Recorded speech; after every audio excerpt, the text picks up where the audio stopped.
I'm Brownfield Commodity Market Reporter John Perkins at the closing market minute for Wednesday, September 10th.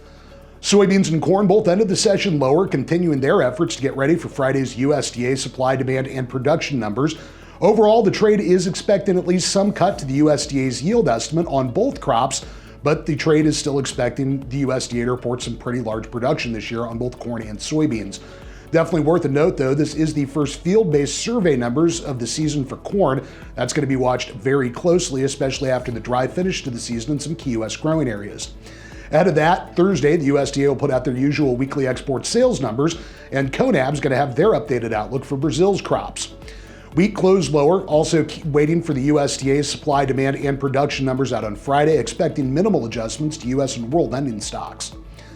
Live cattle were higher and feeders were mixed, consolidating after that big drop on Tuesday while waiting for widespread direct cash cattle business. There was some light trade reported on Tuesday afternoon at sharply lower prices on the dress basis in the north, but most of the major feeding areas have been quiet. Packer inquiry, though, is starting to pick up at least a little bit in parts of the north. And hogs ended the session mixed, adjusting spreads with a lot of questions about sustained domestic and export demand. Hogs will also be watching those export sales numbers very closely Thursday morning. With the closing market minute for Wednesday, September 10th, I'm Brownfield Commodity Market Reporter John Perkins.